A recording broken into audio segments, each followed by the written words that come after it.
ధార్మిక కార్మిక క్షేత్రం రాజన్న సిరిసిల్ల జిల్లా వార్తల సమాహారం ఎస్ఎస్ న్యూస్ కి స్వాగతం। ఈ రోజు వార్తలు। పహల్గామ్ ఉగ్రదాడిలో మృతి చెందిన హిందూ టూరిస్టుల ప్రతీకార చర్యగా కేంద్ర ప్రభుత్వం తలపెట్టిన ఆపరేషన్ సింధూర్ కు మద్దతుగా ఈ రోజు సిరిసిల్లలో ప్రజలందరూ కలిసి త్రివర్ణ సింధూర్ ర్యాలీ చేపట్టారు। పాకిస్తాన్ ఉగ్రవాద దాడిలో హిందూ టూరిస్టులు మృతి చెందగా దీనికి ప్రతీకార చర్యగా కేంద్ర ఆర్మీ చేపట్టిన ఆపరేషన్ సింధూర్ కు మద్దతుగా సిరిసిల్ల అఖిలపక్షం పార్టీల నేతలు మరియు అన్ని వర్గాల ప్రజల ఆధ్వర్యంలో త్రివర్ణ సింధూర్ ర్యాలీ చేపట్టారు। నేతన్న చౌరస్తా నుండి ప్రారంభమైన ఈ ర్యాలీ అంబేద్కర్ గాంధీ చౌక్, పెద్ద బజార్, వల్లభాయ్ పటేల్, కెప్టెన్ రఘునందన్ విగ్రహం వరకు సాగింది। అడుగడుగున జై శ్రీరామ్, బోలో భారత్ మాతా కీ జై, టెర్రరిజం నశించాలి అంటూ నినాదాలు హోరెత్తాయి। త్రివర్ణ పతాకాన్ని చేత పట్టుకుని ర్యాలీలో సాగారు। మన దేశం కోసం, మన కోసం తమ ప్రాణాన్ని పణంగా పెట్టి ఉగ్రముఖులపై ఉగ్రవాద దేశం పాకిస్తాన్ పై వీరోచితంగా పోరాడుతున్న మన దేశ సైనికులకు మద్దతుగా భారత పౌరుడిగా మన బాధ్యతగా త్రివర్ణ సింధూర్ ర్యాలీలో పాల్గొన్న ప్రతి ఒక్కరికి కృతజ్ఞతలు తెలిపారు। ఆపరేషన్ సింధూర్ కి మద్దతుగా మన దేశం కోసం, మన భారతదేశం కోసం, మన భారతదేశ ప్రజల కోసం ఈ రోజు మద్దతుగా ఆపరేషన్ సింధూర్ కి మద్దతుగా, మన సైనికులకు మద్దతుగా ఈ రోజు మన సిరిసిల్ల పట్టణంలో త్రివర్ణ సింధూర్ ర్యాలీని సిరిసిల్లలో ఉన్నటువంటి అన్ని పక్షాల తరపున సంఘటితంగా ఈ కార్యక్రమాన్ని నిర్వహిస్తున్నాం। భారతదేశం యొక్క బార్డర్లు ఈ దేశ రక్షణ కోసం అసువులు బాస్తూ, ఈ దేశ రక్షణ కోసం పాక్ ఉగ్రమూకలపై, పాకిస్తాన్ ప్రేరేపిత ఉగ్రవాదులపై, పాకిస్తాన్ గడ్డలో ఉన్నటువంటి అడ్డాబెట్టినటువంటి ఉగ్రవాదుల అడ్డాను చీల్చి చెండాడుతున్నటువంటి మన భారతీయ సైనికులకు మద్దతుగా భారతీయ త్రివర్ణ ర్యాలీని మన సిరిసిల్లలో ఈ రోజు జరుపుకుంటున్నాం। ఏప్రిల్ 22న పహల్గామ్ సంఘటన దరిమిల్లా పట్టుబట్టి భారతీయులను మతం పేరుతో కాల్చి చంపినటువంటి 26 మంది భారతీయుల యొక్క సింధూరానికి ప్రతీకగా భారతదేశం ప్రారంభించినటువంటి ఆపరేషన్ సింధూర్, ఈ త్రివర్ణ సింధూర్ ర్యాలీ భారతీయ సైనికులకు మద్దతుగా మనమందరం ఈరోజు జరుపుకుంటున్నాం। అదేవిధంగా ఈరోజు మనమందరం కూడా మన యొక్క దేశభక్తిని, సంఘటిత శక్తిని, జాతి ఐక్యతకు చిహ్నంగా ఈ ర్యాలీని మనం ఇక్కడ ప్రారంభించుకుంటున్నాం। ఈ కార్యక్రమానికి ఇచ్చేసినటువంటి ప్రతి ఒక్కరికి కూడా పేరు పేరున మన భారతీయ పౌరుడుగా మన వంతు బాధ్యతగా, మన దేశభక్తిని ప్రతీకగా ఈ కార్యక్రమాన్ని నిర్వహించుకుంటున్నాం। భారత సైనికులకు మనమంతా మద్దతు తెలుపుతాం। కేంద్ర ప్రభుత్వం, భారతీయ ప్రభుత్వం, నరేంద్ర మోడీ గారి నాయకత్వంలో ఉన్నటువంటి ప్రభుత్వానికి భారతీయ పౌరులుగా మనమందరం కూడా మద్దతు తెలుపుతూ జై హింద్। ఏప్రిల్ 22 మంగళవారం రోజున మన జమ్మూ కాశ్మీర్ రాష్ట్రంలో భారతదేశ పర్యాటకులను 25 మందిని మరియు నేపాల్ దేశానికి చెందిన ఒక వ్యక్తిని 26 మందిని పాకిస్తాన్ ఉగ్రవాద టెర్రరిస్టు ముఠాలు, లష్కరే తోయిబా మరియు ముజాబుల్ హిజ్బుద్దీన్ మరియు అనుబంధ సంస్థలు, టీఆర్ఎఫ్ వాటి సంస్థలు, ఉగ్రవాద టెర్రరిస్టులు అమాయకులైన పర్యాటకులను వారి కుటుంబ సభ్యులు చూస్తుండగానే అత్యంత సమీపం నుండి కాల్పులు జరిపి వారి మరణానికి కారకులైనరు। అయినప్పటికీ భారతదేశం ఎంతో సంయమనంతో వ్యవహరించింది। అప్పటికప్పుడు మన భారత ప్రధానమంత్రి గారు సౌదీ అరేబియా పర్యటనలో ఉండి తక్షణం ఆ పర్యటనను అర్ధాంతరంగా ముగించుకొని వెనువెంటనే మన భారతదేశానికి తిరిగి వచ్చిన వెనువెంటనే ఎయిర్పోర్టులోనే ముగ్గురు army chief, navy chief officers తోటి మరియు జాతీయ భద్రతా సలహాదారు అజిత్ దోవల్ గారితో కూడా అక్కడనే సమావేశం ఏర్పాటు చేసి అక్కడి పరిస్థితులను జమ్మూ కాశ్మీర్ రాష్ట్రంలో పహల్గామ్లో జరిగిన సంఘటన పూర్తి వివరాలు తెలుసుకొని మరియు 2-3 రోజులు సమీక్షించి రక్షణ శాఖ మంత్రి గారితో army chief, army, navy, air force చీఫ్లతో సమావేశం ఏర్పాటు చేసి పాకిస్తాన్ ఉగ్రవాద టెర్రరిస్టు స్థావరాలను మొన్న మంగళవారం రోజు రాత్రి కేవలం 14 రోజుల వ్యవధిలోనే అన్ని ఆలోచించి సంయమనం పాటించి కేవలం టెర్రరిస్టులు, ఉగ్రవాదుల స్థావరాలను, పాక్ ఆక్రమిత కాశ్మీర్లోని 4 స్థావరాలను మరియు పాకిస్తాన్ దేశంలో ఉన్నటువంటి 5 స్థావరాలను మన ఆర్మీ, నేవీ, ఎయిర్ ఫోర్స్ అధికారులు వారి బృందం మంచిగా బుద్ధి చెప్పి ఆ యొక్క స్థావరాలను పేల్చివేసి భారతదేశంలో వారు చనిపోయిన దానికి సంతాప సూచకంగా టెర్రరిస్టులను పట్టుబెట్టడం జరిగింది। ఈ యొక్క పాకిస్తాన్ దేశాన్ని మరొకసారి హెచ్చరించుతున్నాం। 150 కోట్ల భారతీయులం ఒకటైతే పాకిస్తాన్ కేవలం 24 కోట్ల జనాభా ఉన్న పాకిస్తాన్ ఉత్తరప్రదేశ్ రాష్ట్రంలో ఒక రాష్ట్రంతో సమానము. భారతదేశంలో పాకిస్తాన్ ఉగ్రవాదులారా, టెర్రరిస్టులారా, ప్రభుత్వ పెద్దలారా, ఆర్మీ చీఫ్లారా, ఖబర్దార్ పాకిస్తాన్. భారతదేశం ఒకటైతే మీది ఎక్కడో పోతుంది.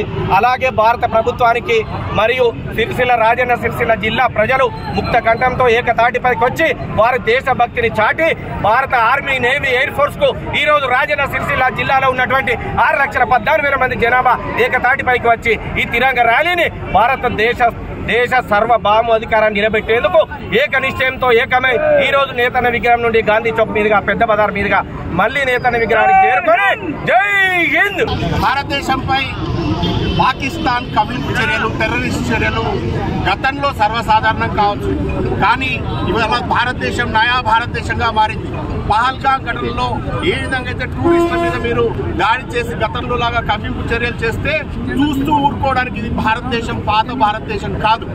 ఏదైతే యుద్ధం మీరు కోరుకున్నారో, ఏదైతే శాంతిని మేము కోరుకున్నామో దాన్ని స్థాపించాలనుకున్నాం. కానీ యుద్ధాన్ని మీరు కోరుకున్నారు, కదిలించి చూశారు. తేనెతెట్టని కదిలిస్తే ఏ విధంగా ఉంటుందో ఆ విధంగా ఇవాళ భారతదేశం మీ పైన ముప్పటి దాడి చేస్తుంది. POJKనే కాదు, మొత్తం పాకిస్తాన్ని స్వాధీనం చేసుకోవడానికి సిద్ధంగా ఉన్నాం. భారతదేశం ఒక చిరకాల వాంఛ అఖండ భారత్. ఆ అఖండ భారత్లో భాగంగా POJK మీరు ఇంతకాలం జమ్మూ కాశ్మీర్గా చూశారు. కానీ ఇవాళ అది జమ్మూ కాశ్మీర్ కాబోతుంది. అది భారతదేశంలో పూర్తిగా విలీనం కాబోతుంది. అంతేకాకుండా మీ దేశంలోని ప్రతి నగరాన్ని ఇవాళ మేము ముట్టడించాం. ప్రతి నగరాన్ని ఎయిర్ ఫోర్స్ అన్ని బద్దలు కొట్టడం జరిగింది. మిమ్మల్ని కబ్జా పెట్టడం మాకు 10 నిమిషాల పని. ఇప్పటికైనా గుర్తుపెట్టుకోండి, భారతదేశాన్ని కదిలించడం అత్యంత ప్రమాదకరం. ఇవాళ భారతదేశం శక్తివంతమైన దేశం. నరేంద్ర మోడీ గారి నాయకత్వంలో ఈ దేశం అత్యాధునికమైన యుద్ధ రంగంలో ముందుకు వెళ్తూ భారతదేశం ఇవాళ విజయం దిశగా ముందుకెళ్తుంది. ఈ దేశంలో మీరు బయట నుండి ఏదైతే కవింపు చర్యలు చేస్తున్నారో అంతర్గతంగా కూడా స్లీపర్ సెల్స్ రూపంలో ఈ దేశంలో అనేక శక్తులు పనిచేయడానికి సిద్ధంగా ఉన్నాయి. కాబట్టి ఈ దేశంలోని ప్రతి పౌరుడు, ఈ దేశం కోసం ఆలోచించే ప్రతి పౌరుడు తమ పక్కనే ఉంటూ తమను పలకరిస్తూ ఏదైతే స్లీపర్ పనులు చేస్తున్నారో వాళ్ళను గుర్తించి వాళ్ళ ద్వారా జరిగే నష్టాన్ని కూడా గుర్తించి మనందరం జాగృతమై ఉండి ఈ దేశాన్ని అంతర్గతంగా కూడా రక్షించుకోవాల్సిన అవసరం ఎంతైనా ఉంది. మనం ఏదైతే అఖండ భారత్ కోరుకున్నామో ఆ ఆకాంక్ష వైపు మనందరం సంఘటిత ముందుకు సారాలని కోరుకుంటూ భారత్ మాతాకి సభాముఖంగా ఖండిస్తున్నాను. పాకిస్తాన్ అనేది ఇస్లాంకు పూర్తిగా వ్యతిరేకమైన దేశం. అది ఒక ఇస్లాం పేరు చెప్పుకుని బతుకడం పాపం కట్టుకోవడం తప్ప ఏమీ లేదు. ఈరోజు టెర్రరిస్ట్ మూకాలను పెట్టుకొని తన దేశ రక్షణ చేయడం చాలా అత్యంత హేయమైన చర్య. ఈరోజు మా భారతదేశం పౌరులను చంపడం మరి భారతీయులని అగౌరవపరచడం అనేది చాలా హేయమైన చర్య. పాకిస్తాన్ చేసేది దుశ్చర్యకు మా నరేంద్ర మోడీ గారి ఆధ్వర్యంలో మేము ఎంతవరకైనా తెగించి పాకిస్తాన్ని కబ్జా చేసుకోవడానికి కూడా మేము వెనుకాడేది లేదు. భారత్ మాతాకి ఆపరేషన్ సింధూర్ అనగానే మహిళల పాపిట్లో పెట్టుకున్నటువంటి అప్పుడు టెర్రరిస్టులు మరి లాగులు ఇప్పించి హిందువులా కాదా అని గుర్తించి 27 మందిని చంపినప్పుడు అప్పుడు ఒక మహిళ అన్నది, మమ్మల్ని కూడా మా భర్తతో పాటు చంపమంటే పోయి మీరు మోడీకి చెప్పుకోవాలని చెప్పారు. అంత దురహంకారం ఉన్నటువంటి ఈ టెర్రరిస్టులు ఏదైతుందో దానికి జవాబుగా ఆపరేషన్ సింధూర్ 2 మహిళలతోని స్టార్ట్ చేసిర్రు. భూమికా సింగ్ అలాగే ఖురేషి వీళ్ళిద్దరు కలిసి మన రాఫేల్ యుద్ధ విమానం కావచ్చు మిగతా వాటి మీద వెళ్ళి ఏదైతే ముఖ్యంగా టెర్రరిస్ట్ స్థావరాలు ఉన్నాయో వాటిని మాత్రమే కూల్చేయడం జరిగింది. తర్వాత పాకిస్తాన్ రకరకాల కవింపు చర్యలు వాళ్ళు రావడం జరిగింది. S-400 ద్వారా మొత్తం వారి యొక్క డ్రోన్ నుంచి వచ్చినటువంటి ఏవైతే మిసైల్స్ ఉన్నాయో వాటిని ధ్వంసం చేయడం జరిగింది. ఇప్పుడు భారతదేశానికి మద్దతుగా అమెరికా కావచ్చు, రష్యా కావచ్చు, లేకపోతే మన మామ ఏది కిమ్ మామ కూడా బయటకు వచ్చాడు. ఆయన చెప్తా ఉన్నాడు, ఒక్క ఆదేశం మాకు పాకిస్తాన్ దేశ పటంలో ప్రపంచ దేశంలో పటంలో లేకుండా చేస్తానట్టు మద్దతు పలకడం జరిగింది. మొత్తం ప్రపంచ దేశాలన్నీ మన భారతదేశం తీసుకున్న చర్యకు మద్దతు ఇస్తున్నాయి. కాబట్టి ఆపరేషన్ సింధూర్ విజయవంతమైంది. అలాగే రాబోయే రోజులలో కూడా POKను మనం ఆక్రమించుకుంటాం. అలాగే ఇంకా వాళ్ళు కవింపు చర్యలకు పాల్పడితే మొత్తం పాకిస్తాన్ని ప్రపంచ ప్రపంచ పటంలో లేకుండా చేయడానికి భారతదేశం సిద్ధంగా ఉంది. మన మోడీ గారి నాయకత్వంలో 140 కోట్ల ప్రజానికం ఎవరైతే ఉన్నారో కులాలకు మతాలకు అతీతంగా ఈరోజు పాకిస్తాన్ ముర్దాబాద్ అంటారు, పాకిస్తాన్ నాశనాన్ని కోరుతా ఉన్నారు. 70 సంవత్సరాలు వీక్షించి ఇప్పటికీ చర్యలు తీసుకోవడం అనేది మొత్తం భారతీయులు గర్వహిస్తూ ఉన్నారు. కాబట్టి రాబోయే రోజుల్లో ఏదైనా కూడా మొత్తం భారతదేశంలో ప్రజలందరూ కూడా మన భారత ఏదైతే ప్రభుత్వం ఉందో దానికి మద్దతుగా త్రివిధ దళాలు కూడా ఎన్ఎస్ విక్రాంత్ కూడా ఈరోజు బయటకు వెళ్ళింది. కాబట్టి పాకిస్తాన్ ఖబర్దార్ అని చెప్తూ వాళ్ళకు రాబోయే రోజులు మూడిందని చెప్తూ తప్పకుండా రాబోయే రోజులలో ఇంకా ఏ చర్యనైనా తీసుకోవడానికి ప్రజలందరూ భారత ప్రభుత్వానికి మద్దతు ఇస్తారు. కాబట్టి భారత్ మాతాకి జై హింద్, వందే మాతరం, ఆపరేషన్ సింధూర్, భారతీయ త్రివర్ణ సింధూర్ ర్యాలీని ఈరోజు మన సిరిసిల్లలో పాకిస్తాన్ మీద యుద్ధం చేస్తున్నటువంటి సైన్యానికి మద్దతుగా సిరిసిల్ల పుర వీధుల గుండా సబ్బండ వర్గాల సమ్మేళనంతో అందరి సహకారంతో దేశానికి సైన్యానికి మద్దతుగా మేమున్నామని భారతీయ పౌరులమంతా చివరి రక్తపు బట్టు చిందే వరకు, మా ప్రాణాలు అర్పించే వరకు భారతదేశం వెంట మేమున్నామని సాటి చెప్పడం కోసమే ఈ ర్యాలీ. దీనికి పాకిస్తాన్కు మరియు మా భారతదేశానికి వ్యతిరేకంగా పనిచేస్తున్నటువంటి ఉగ్రవాద సంస్థలకు కూడా హెచ్చరించేది ఒకటే, మా ఆయుధ సంపత్తిని దీపావళికో, సంక్రాంతికో, దసరాకో, బర్త్డేలకు పాడుకోవడం కోసం కాదు. తీసిన ఆయుధ సంపత్తిని పాకిస్తాన్ ఖబర్దార్, ప్రతి నగరాన్ని మట్టు పెడతాం. తీవ్రవాద స్థావరాలను కూకటి పేళ్లతోని ప్రతి తీవ్రవాద స్థావరాన్ని తీసి పడేసిన ఇప్పుడు మా లక్ష్యం. భారత సైన్యానికి, భారతదేశం తీసుకునే నిర్ణయానికి భారతీయ పౌరులందరూ కట్టుబడి ప్రతి ఒక్కరం వందే మాతరమును నినదిస్తూ ఈ ప్రయాణం సాగుద్ది. అతి త్వరలో ప్రపంచ పటం నుండి పాకిస్తాన్ దేశం యొక్క పటాన్ని సర్వనాశనం చేయడమే భారత యొక్క లక్ష్యం. ఎన్నో రోజుల నుండి ఓపిక పట్టినాం. హిందూ ధర్మభూమి ఇది, రామాయణం జరిగింది, ఇక్కడ మహాభారతం జరిగింది. మేమేం తక్కువ ఉన్నామా? మా భారతీయ రక్తంలోనే యుద్ధ కాంక్ష ఉంది. ఓపిక కొద్ది ఇన్ని సంవత్సరాలు ఉన్నాం, ఇక ఉపేక్షించేది లేదు. పాకిస్తాన్ పటాన్ని తీసేయడమే, ఉగ్రవాదులను ఏరేసడే ఇప్పుడు ఉన్న దేశం ముందున్న సైన్యం ముందున్న లక్ష్యం ఇది. అతి త్వరలో మన ప్రపంచంలో అఖండ భారత్ జెండా ఎగురుద్ది.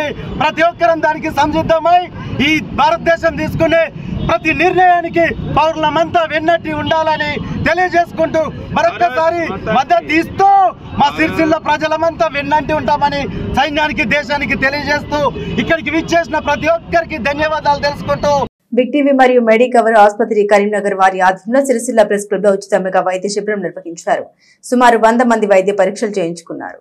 సిరిసిల్ల జిల్లా కేంద్రంలో బిగ్ టీవీ మరియు మెడికవర్ కరీంనగర్ హాస్పిటల్ సహకారంతో ఈరోజు ఉదయం 9 గంటలకు మెడి క్యాంప్ సిరిసిల్ల ప్రెస్ క్లబ్ లో ఏర్పాటు చేశారు. ఇటు శిబిరంలో పాత్రికేయ మిత్రులు మరియు కుటుంబీకులు పాల్గొని వైద్య పరీక్షలు చేయించుకున్నారు. ఇందులో బీపీ, షుగర్, ఈసీజీ, టుడి ఏకో చేయించుకుని డాక్టర్ చే సలహాలు, సూచనలు తీసుకున్నారు. ఈ సందర్భంగా ప్రెస్ క్లబ్ అధ్యక్షుడు ఆకుల జయంతి మాట్లాడారు. అనేక ఒత్తిడితో సాగే పాత్రికేయ వృత్తిలో వారి ఆరోగ్యాన్ని దృష్టిలో పెట్టుకుని ఈ వైద్య శిబిరం నిర్వహించినట్టు తెలిపారు. వైద్య శిబిరానికి సహకరించిన బిగ్ టీవీ మరియు మెడికవర్ ఆసుపత్రి వారికి కృతజ్ఞతలు తెలిపారు. ప్రతి జర్నలిస్ట్ సమయానికి ఆహారాన్ని తీసుకోవాలని, ప్రతిరోజు వ్యాయామం చేయాలని, ఏమైనా జబ్బులు ఉంటే వెంటనే డాక్టర్ను సంప్రదించి వైద్య పరీక్షలు చేయించుకోవాలని సూచించారు. Medicover hospital doctor Lokesh Beerakayala general physician వైద్య పరీక్షలు నిర్వహించారు. ఈ సందర్భంగా డాక్టర్ లోకేష్ బీరకాయలు మాట్లాడారు. స్థానిక ప్రజలకు సూపర్ స్పెషాలిటీ వైద్య సేవలు అందించాలనే లక్ష్యంతోనే ఈ వైద్య శిబిరం నిర్వహించామని తెలిపారు. అన్ని రకాల సూపర్ స్పెషాలిటీ వైద్యాన్ని అందుబాటులోకి తేవడమే కాకుండా 24/7 సేవలు అందిస్తున్నామని తెలిపారు. ఈ కార్యక్రమంలో ఆసుపత్రి మెడికవర్ సెంటర్ హెడ్ గుర్రం కిరణ్, మార్కెటింగ్ మేనేజర్ కోట కర్ణాకర్, లక్ష్మీ రాజం, శ్రీకాంత్, ప్రెస్ క్లబ్ సభ్యులు తదితరులు పాల్గొన్నారు.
తంగలపల్లి మండలం పద్మనగర్లో కేటీఆర్ సేన మండల స్థాయి సన్నాహక సమావేశం నిర్వహించారు.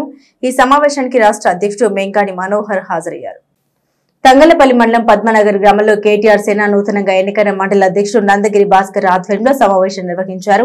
ఈ సమావేశానికి కేటీఆర్ సేన రాష్ట్ర అధ్యక్షుడు మెంగాని మనోహర్ హాజరయ్యారు. ఈ సందర్భంగా వారు మాట్లాడుతూ 4 లక్షల మందితో కేటీఆర్ ఆర్మీ తయారైందన్నారు. 2010లో కేటీఆర్ సేనకు శ్రీకారం చుట్టామన్నారు. ఇప్పటి వరకు 23 జిల్లాల్లో కేటీఆర్ సేన విస్తరించామని, త్వరలో అన్ని జిల్లాల్లో ఏర్పాటు చేస్తామన్నారు. కాంగ్రెస్ పార్టీపై యుద్ధం చేద్దామన్నారు. ఇచ్చిన హామీలు నెరవేర్చే వరకు పోరాడతామన్నారు. రాబోయేది కేసీఆర్ సర్కార్ అని, మూడోసారి కేసీఆర్ సీఎం కావడం ఖాయమన్నారు. ఈ కార్యక్రమంలో బీఆర్ఎస్ మండల అధ్యక్షుడు రాజన్న, ఫ్యాక్స్ చైర్మన్లు Bandi Devadas, Koduri Bhaskar, PACS vice chairman Ramana Reddy, మాజీ ఎంపీపీలు పడిగల మానసరాజు, పూసపల్లి సరస్వతి, మాజీ జెడ్పీటీసీ కోడి అంతయ్య, జాగృతి మండల అధ్యక్షుడు కందుకూరి రామగౌడ్, పట్టణ అధ్యక్షుడు బండి జగన్, మహిళా అధ్యక్షురాలు మోర నిర్మల, మండల బీఆర్ఎస్ నాయకులు, యూత్ నాయకులు పాల్గొన్నారు.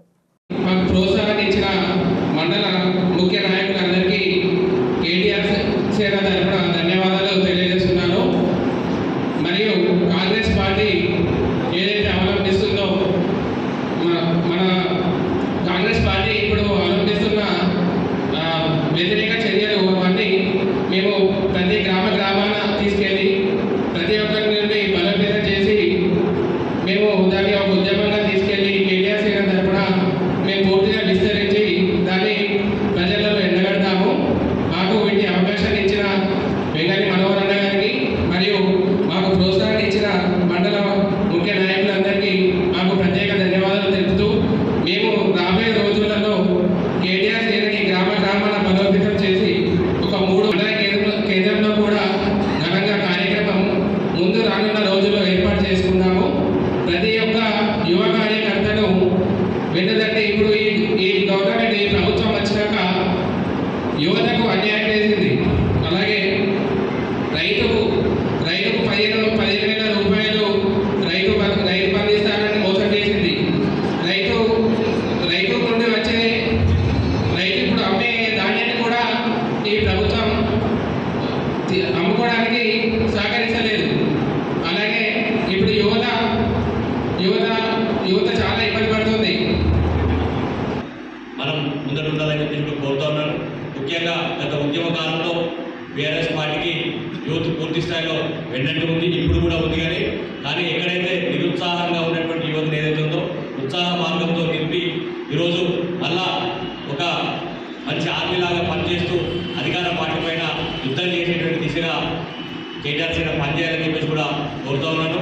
అందులో భాగంగానే ఈరోజు తంగలపల్లి నుండి అధ్యక్షుడిగా భాస్కర్ గౌడ్ గారిని, అలాగే సోషల్ మీడియా అధ్యక్షుడిగా వీరుబాబు గారిని ఇద్దరి నియామకం ఏర్పాటు చేసినాం. వీరు అందరూ కూడా పార్టీ ఆదేశాల మేరకు పార్టీ పెద్దల చెప్పినటువంటి విషయాలు గౌరవిస్తూనే మనం గ్రౌండ్లో యూత్ను ఇంప్లిమెంటేషన్ చేసే విధంగా, యూత్ను పెంపొందించే విధంగా ముందడుకోవాలని చెప్పేసి కూడా కోరుతా ఉన్నాను. అంతేకాకుండా ఇది ఒక మన జిల్లా కాబట్టి మనకు ఇక్కడ ఏ పని చేసినా కూడా సార్ కాన్షియస్ కాబట్టి ఆచితూచి వివరిస్తూ కొద్దిగా మెల్లగా చేస్తూ ఉన్నాం. కానీ మిగతా 23 జిల్లాలలో అన్ని జిల్లాలు 23 జిల్లాల్లో కంప్లీట్ అని సుమారుగా ఒక 10 జిల్లాలు ఉన్నాయి. 10 జిల్లాల తర్వాత రాష్ట్ర స్థాయిలో పెద్ద మొత్తంలో ఒక బహిరంగ సభ ఏర్పాటు చేసే దిశగా ఆలోచన చేస్తూ ఉన్నాం. అంతేకాకుండా నిరంతరం ఎందుకంటే కేసీఆర్ గారు ఇయ్యనటువంటి హామీలు, చెప్పనటువంటి విషయాలు కూడా కేసీఆర్ గారిని ఈరోజు అంత మంచి కార్యక్రమాలు చేసినా కూడా మనం చెప్పుకునేటువంటి విషయంలో వెనక్కి పోయినాం కాబట్టి ఈరోజు అధికారాన్ని కోల్పోయినాం. ఈరోజు కేసీఆర్ గారు ఇచ్చినటువంటి చెప్పినటువంటి రైతు బంధు ఇవ్వడం జరిగింది, రైతు బీమా ఇవ్వడం జరిగింది, కాళేశ్వరం ప్రాజెక్టు కట్టడం జరిగింది. ఇలా చెప్పుకుంటూ పోతే కానీ ఇంత మంచి పనులు చేసినా కూడా మీరు అప్పుడున్నటువంటి కాంగ్రెస్ పార్టీ మరి వాళ్ళు సోషల్ మీడియా చేసినట్టే అసత్య ప్రచారాలతో ప్రజలు తప్పుదో పట్టించారు. కాబట్టి ఇప్పుడు ఖచ్చితంగా ఇచ్చినటువంటి హామీలు నెరవేర్చేదాకా కాంగ్రెస్ పార్టీ మెడలు వచ్చి ఖచ్చితంగా ఇచ్చినటువంటి హామీలు నెరవేర్చేదాకా పోరాటం చేయాలని చెప్పి కూడా కోరుతా ఉన్నాను. నిన్న 11న తంగలపల్లి మండలం నేరేళ్ల గ్రామంలో ఇస్కాన్ ఫామ్ లో శ్రీ నరసింహ జయంతి వేడుకలు అంగరంగ వైభవంగా నిర్వహిస్తున్నట్లు ఇస్కాన్ మేనేజర్ శ్రీమాన్ శ్రీ ప్రాణనాథ్ అచ్యుత దాస్ తెలిపారు. ఈ రోజు సిరిసిల్ల ప్రెస్ క్లబ్ లో ఏర్పాటు చేసిన విలేకరుల సమావేశంలో అచ్యుత దాస్ మాట్లాడారు. అంతర్జాతీయ పురుష చైతన్య ఇస్కాన్ సెంటర్ సిరిసిల్ల వారి ఆధ్వర్యంలో శ్రీ నరసింహ స్వామి జయంతి వేడుకలు నెల 11 ఆదివారం సాయంత్రం 3:30 ఘనంగా నిర్వహిస్తున్నట్లు వారు తెలిపారు. హరినామ సంకీర్తన, నరసింహ యజ్ఞం, హరికథ, మంగళహారతి అనంతరం అన్నప్రసాద వితరణ కార్యక్రమాలు నిర్వహించడం జరుగుతుందని ఇస్కాన్ మేనేజర్ ప్రాణనాథ్ అచ్యుత దాస్ తెలిపారు. ఈ విలేకరుల సమావేశంలో రాధాకృష్ణ దాస, ప్రభు, శివం ప్రభు తదితరులు పాల్గొన్నారు. మన స్థానిక సంస్థ అయిన అంతర్జాతీయ కృష్ణ చైతన్య సంఘం ఇస్కాన్ వారి ఆధ్వర్యంలో రేపు అంటే 11/5/2025 ఆదివారం నాడు మన విష్ణు భగవాన్ యొక్క దశావతారంలో 4వ అవతారమైన నరసింహస్వామి యొక్క ఆవిర్భావ దినోత్సవ సందర్భంగా మన ఇస్కాన్ నేరెళ్ల ఫామ్ నందు శ్రీ నరసింహ జయంతి ఉత్సవాలను అత్యంత వైభవంగా కన్నుల పండుగగా తలపెట్టినామండి. మనకందరికీ తెలుసు, దాదాపు 4 సంవత్సరాల క్రితం మన ఆధ్యాత్మిక సేవా సమితి వారు అంటే ఏఎస్ఎస్ సిరిసిల్ల వారి 18 ఎకరాల నేలను మన ఇస్కాన్ సంస్థకు డొనేట్ చేయడం జరిగింది. అక్కడ దాదాపు 55 కోట్లతో మనము ఇస్కాన్ మందిరాన్ని తలపెట్టినాము. అందులో భాగంగా మొదటి ఫేజ్లో ఈ ఇస్కాన్ మందిరము దాదాపు 75% కంప్లీట్ అయింది. ఆ మందిరంలో మొదటిసారిగా ఈ నరసింహస్వామి యొక్క జయంతి ఉత్సవాలను అత్యంత వైభవంగా కన్నుల పండుగగా సాయంత్రం పూట సంధ్యా సమయంలో పచ్చని చెట్ల మధ్యలో ఈ కార్యక్రమం నిర్వహిస్తున్నాము. సో స్వామివారు నరసింహస్వామి వారు సంధ్యా సమయంలో 6 గంటల సమయంలో ఈ లోకంలో ఆవిర్భవించిన సందర్భంగా ఈ కార్యక్రమం సాయంత్రం 3:30 మొదలవుతుంది.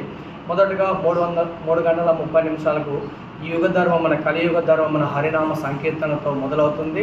తదనంతరం నరసింహస్వామి యజ్ఞ పురుషుడు, ఆయనకి యజ్ఞం అంటే మహా ఇష్టము. అందువల్ల నరసింహం హోమం ఉంటుంది, యజ్ఞం ఉంటుంది. తదనంతరం భగవంతునికి మంగళారతి, తర్వాత వచ్చిన ప్రతి భక్తులకు పుష్పార్చన కార్యక్రమం ఉంటుంది. భగవంతుని పాదాలకు స్వతహాతో వాళ్ళు పుష్పార్చన చేసుకోవచ్చు. ఆఖరిగా అందరు భక్తులకి అన్నదాన మహాప్రసాదం. ఈ కార్యక్రమం రేపు ఆదివారం నాడు సాయంత్రం 3:30 నుంచి 6:30 వరకు ఉంటుంది. సో ఈ కార్యక్రమంలో ప్రతి ఒక్కరూ భాగస్వామయ్యి ఆ నరసింహస్వామి యొక్క దివ్య కృపా కటాక్షం పొందాలనేసి మా ఇస్కాన్ సిరిసిల్ల వారి మేము ప్రయత్నిస్తామండి. హరే కృష్ణ. ధన్యవాదాలు. ఎల్లారెడ్డిపేట మండల కేంద్రంలో చిరు వ్యాపారి వద్దిరాల శ్రీనివాస్ ఇంట్లో మిట్ట మధ్యాహ్నం దొంగతనం జరిగింది. 3 తులాల బంగారం మరియు 15 తులాల వెండి, 25,000 నగదు ఎత్తుకెళ్లారు. ఎల్లారెడ్డిపేటలో శుక్రవారం మధ్యాహ్నం వజ్రాల శ్రీనివాస్ ఇంట్లో దొంగలు పడ్డారు. చిరు వ్యాపారం చేసుకున్న శ్రీనివాస్ ఉదయాన్నే తన దుకాణం వద్దకు వెళ్లాడు. సాయంత్రం వచ్చి చూసేసరికి ఇల్లు తాళం పగలగొట్టుండడంతో ఒక్కసారిగా ఉలికి పడ్డాడు. తన ఇంట్లో ఉన్న సామాన్లు బీరువా గందరగోళంతో కనిపించడంతో పోలీసులకు ఫిర్యాదు చేశాడు. సమాచారం అందుకున్న CI Srinivas, prohibition SI Lakshman, వేలిముద్ర నిపుణులు, డాగ్ స్క్వాడ్ నిపుణులు సంఘటన స్థలానికి వచ్చి తనిఖీలు నిర్వహించారు.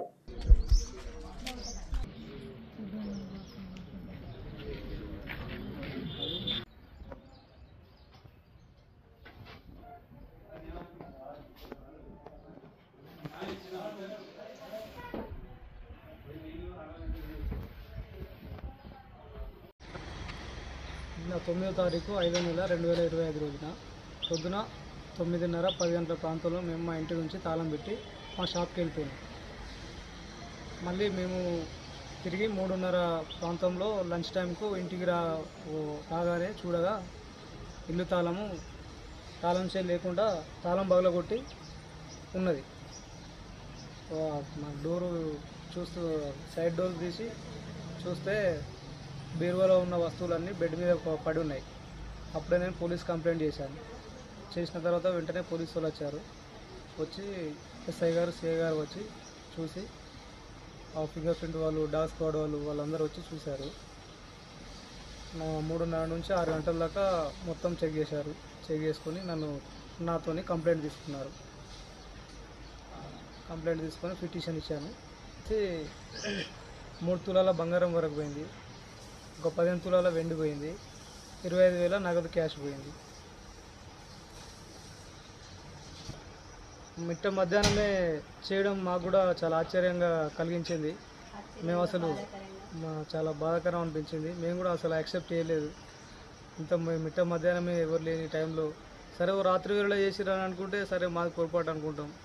అందరూ తిరుగుతుండగానే జనాలు అటు ఇటు తిరుగుతుండగానే ఇంత మధ్యాహ్నం చేయడం చాలా దారుణం, చాలా బాధాకరమైన విషయం.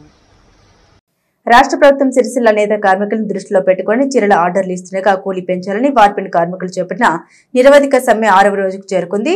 అధికారుల నుండి ఎలాంటి స్పందన లేకపోవడంతో కార్మికులు నేతన్న విగ్రహానికి వినతి పత్రం ఇచ్చి నిరసన వ్యక్తం చేశారు. ప్రభుత్వం చీరలకు సంబంధించి వార్పిన్ కార్మికులకు పని భారానికి తగ్గట్టుగా కూలీ పెంచి నిర్ణయించాలని డిమాండ్తో చేస్తున్న సమ్మె ఈ రోజుకు 6వ రోజుకు చేరుకుంది. సమ్మెలో భాగంగా ఈ రోజు బీవై నగర్లోని సిఐటియు కార్యాలయం సమ్మె శిబిరం నుండి కార్మికులందరూ బైక్ ర్యాలీ ద్వారా సిరిసిల్ల పాత బస్టాండ్లోని నేతన్న చౌక్ వద్దకు చేరుకుని ప్రభుత్వ చీరలకు సంబంధించి వార్పిన్ కార్మికులకు పెరిగిన పని భారానికి అనుగుణంగా యజమానులు కూలీ పెంచే విధంగా ప్రభుత్వం అధికారులు చర్యలు తీసుకోవాలని సిఐటియు ఆధ్వర్యంలో వార్పిన్ కార్మికులందరూ పాత బస్టాండ్లోని నేతన్న విగ్రహం ముందు నిరసన కార్యక్రమాన్ని చేపట్టి నేతన్న విగ్రహానికి సమస్యలతో కూడిన వినతి పత్రాన్ని అందించారు. ఈ సందర్భంగా సిఐటియు జిల్లా కార్యదర్శి కోడం రమణ, వార్పిన్ వర్కర్స్ యూనియన్ అధ్యక్షులు సిరిమల్ల సత్యం మాట్లాడారు. ప్రభుత్వ చీరలకు మీటర్ వస్త్రానికి ₹2 అదనంగా ధర పెంచినా కూడా యజమానులు కార్మికులకు నష్టం జరిగే విధంగా కష్టానికి తగిన కూలీ పెంచి నిర్ణయించకుండా కార్మికుల పొట్టలు కొట్టే విధానాలను అవలంబిస్తున్నారని మండిపడ్డారు. ఇప్పటికైనా ప్రభుత్వం అధికారులతో వెంటనే చర్చలు జరిపించి వార్పిన్ కార్మికులకు పని తగిన విధంగా కూలీ నిర్ణయించి సమ్మె విరమింపు చేయాలని, లేకుంటే డిమాండ్ నెరవేరే వరకు సమ్మెను కొనసాగిస్తామని, ఆందోళన పోరాటాలు తీవ్రతరం చేస్తామని హెచ్చరించారు. ఈ కార్యక్రమంలో సిఐటియు వార్పిన్ వర్కర్స్ యూనియన్ గౌరవ అధ్యక్షులు ఉడతా రవి, యూనియన్ నాయకులు మచ్చా వేణు, బూట్ల వెంకటేశ్వర్లు, ఐరేని ప్రవీణ్, సామల నరసయ్య, శ్రీకాంత్, రమేష్, మధు, శంకర్, సదానందం, దేవయ్య, రవి, శ్రీనివాస్, రాజు, శేఖర్, సతీష్, నరసయ్య తదితరులు పాల్గొన్నారు. ప్రభుత్వ చీరలకు సంబంధించి ప్రభుత్వం బట్ట ధర ₹2 పెంచినప్పటికీ కూడా వార్పిన్ కార్మికులకు పనికి తగ్గ వేతనం నిర్ణయించకుండా యజమానులు అవలంబిస్తున్న వైఖరికి నిరసనగా గత 5 రోజుల నుంచి వార్పిన్ కార్మికులు నిరవధి సమ్మె చేపట్టడం జరుగుతూ ఉంది. ఈ 5వ రోజు సమ్మెలో భాగంగా వార్పిన్ కార్మికుల పనికి తగ్గ వేతనం నిర్ణయించాలని చెప్పి మరి నేతన్న విగ్రహం ముందు నిరసన చేపట్టి నేతన్నకు వినతి పత్రం అందించే కార్యక్రమాన్ని చేపట్టడం జరిగింది. మరి ప్రభుత్వము ఇక్కడ సిరిసిల్లాలో ఉన్నటువంటి కార్మికుల ఉపాధి మెరుగైన వేతనాల కోసం ప్రభుత్వ చీరల ఆర్డర్లు ఇచ్చింది.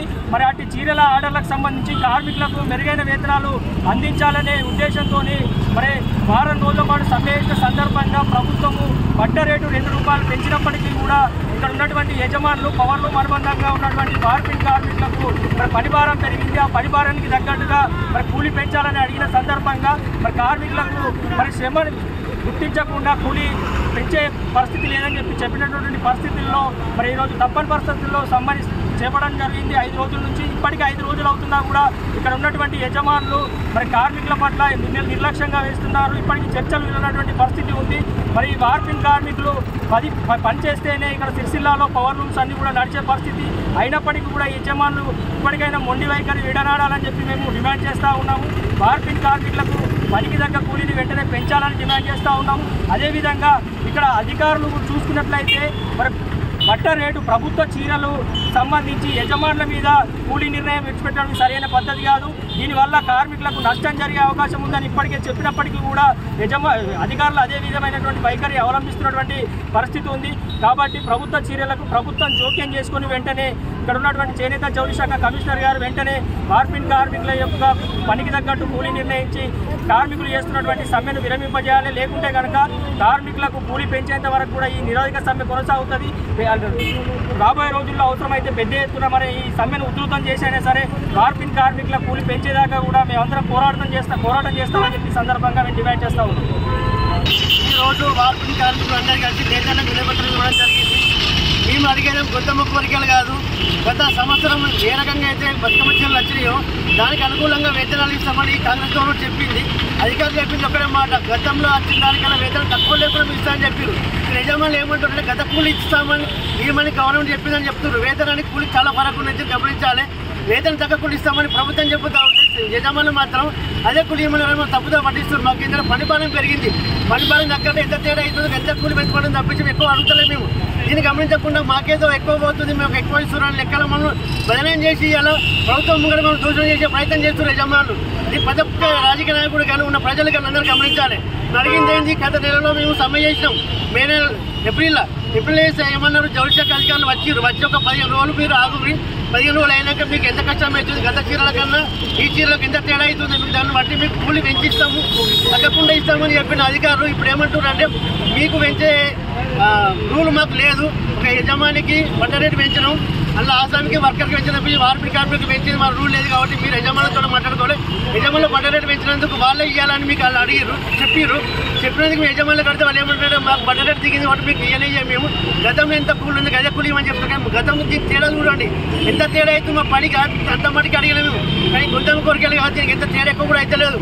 తేడా తక్కువ తేడా కూడా ఈ యజమానులు ఏం చేస్తున్నారంటే మనం ఏదో దోషులు చేసి మాకు అన్యాయంగా చేస్తున్నారు. దీన్ని ప్రతి ఒక్క అధికారి గమనించి నిన్నాక మనం కలెక్టర్ వినతి పత్రం ఇచ్చినాం, సార్ మేము ఇప్పుడు సమ్మె చేస్తున్నాం, గతంలో చేసినాం, ఇప్పుడు నష్టం జరుగుతుంది, మీరు పిలిచి అడుగురని చెప్పినాక వాళ్ళకు అధికారులు కూడా విలువలే, కలెక్టర్ సార్ కూడా దీన్ని ప్రతి ఒక్కరు గమనించి మా సమ్మెని విరమణ చేసే విధంగా. ఇల్లంతకుంట మండలంలోని రేపాక ఆరేపల్లి గ్రామంలో ఈరోజు సిపిఐ గ్రామ కమిటీ సమావేశం నిర్వహించారు. సిపిఐ జిల్లా నాయకులు మంద సుదర్శన ఆధ్వర్యంలో ఈ సమావేశాలు జరిగాయి. వారు మాట్లాడుతూ మండలంలోని అన్ని గ్రామాల్లో కూడా రానున్న రోజుల్లో నూతన కమిటీలు ఏర్పాటు చేయడం జరుగుతుందని, ముఖ్యంగా ప్రజలు గమనిస్తున్నారని, తెలంగాణలో తెలుగుదేశం పార్టీ కనుమరుగైంది, అలాగే ప్రజారాజ్యం లేకుండానే పోయిందని, ఇంకా తల్లి తెలంగాణ ఇలా పలు పార్టీలు పెట్టి కనుమరుగిపోయింది, కానీ 100 సంవత్సరాల కాలం నాటి నుండి చూస్తున్నారు, అది ఒక సిపిఐ పార్టీ మాత్రమే అన్నారు. ఈ కార్యక్రమంలో తెలంగాణ రాష్ట్ర రైతు సంఘం జిల్లా అధ్యక్షులు తీపిరెడ్డి తిరుపతి రెడ్డి మరియు మంద రవి, మంద శేఖర్, తిమ్మాపురం రాములు, మంద అనిల్, సత్యం, 2 గ్రామాలకు చెందిన ప్రజలు పాల్గొన్నారు. అట్లే ప్రజారాజ్యమని తీసుకొచ్చిన పార్టీ పోయింది, తల్లి తెలంగాణ పార్టీ పోయింది, ఇంకా అనేక పార్టీలే పోయినాయి. కానీ కమ్యూనిస్టు పార్టీ 100 సంవత్సరాల దాకా మరింత విస్తరిస్తూ ప్రజల పక్షాన నిలబడి పనిచేస్తుంది.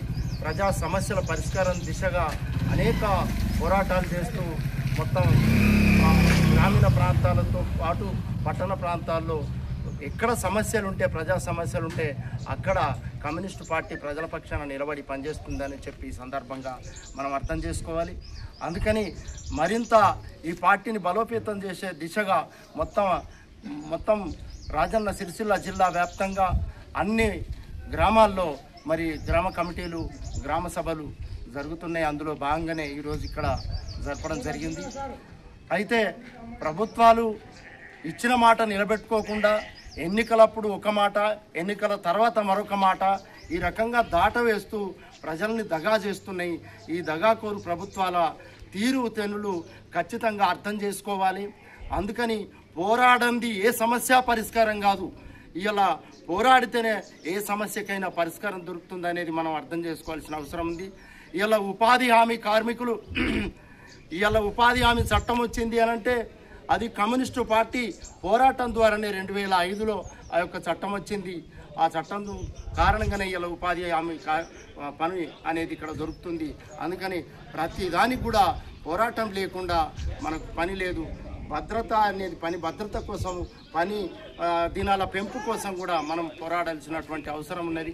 అందుకని ఈ ప్రభుత్వాలు ఇవాళ ఈ రాష్ట్రంలో ఉన్న కాంగ్రెస్ ప్రభుత్వం ఎన్నికల ముందు ఇచ్చినటువంటి అద్దుమిన వాగ్దానాలన్నీ చేసింది. ఇవాళ చేతులు ఎత్తేసి నా నుండి కావట్లేదు అనేటువంటి మాట ఏదైతే ఉందో అది ప్రజల్ని దగా చేయడమే అవుతుంది తప్ప మరొకటి కాదు. అందుకని ఇప్పటికైనా కానీ ప్రభుత్వాలు ప్రజల పక్షాన ఏ హామీలు అయితే ఇచ్చిందో ఆ హామీలు నిలబెట్టుకోవాలి అని వాళ్ళ చిత్తశుద్ధిని చాటుకోవాలని చెప్పి మేము కమ్యూనిస్టు పార్టీ తరఫున మేము డిమాండ్ చేస్తున్నాం. అంతేకాకుండా కేంద్ర ప్రభుత్వం ఇవాళ కగారు పేరుతోని ఆదివాసీల మీద ఒక దమనకాండను కొనసాగిస్తుంది. ఈ యొక్క దమనకాండని తక్షణమే ఆపివేయాలి, మావోయిస్టులతోని చర్చలు జరపాలి అని చెప్పి మేము సిపిఐ పార్టీగా మేము డిమాండ్ చేస్తున్నాం. అట్లా అక్కడ ఛత్తీస్గఢ్ బస్తరు ప్రాంతంలో జరుగుతున్నాయి. ఇవాళ ఒక నరమేధం తప్ప, ఆదివాసీలను హననం చేయడం తప్ప మరొకటి కాదు. అక్కడున్నటువంటి వనరుల మీద పెత్తనం ఆ వనరులను పెట్టుబడిదారులకు, కార్పొరేట్లకు కట్టబెట్టడం కోసమే ఈ యొక్క నరేంద్ర మోడీ ఈ నరమేధాన్ని కొనసాగిస్తున్నాడు. ఈ వార్తలు ఇంతటితో సమాప్తం. తిరిగి ప్రసారమయ్యే SS న్యూస్ లో కలుసుకుందాం. అంతవరకు సెలవు. నమస్కారం.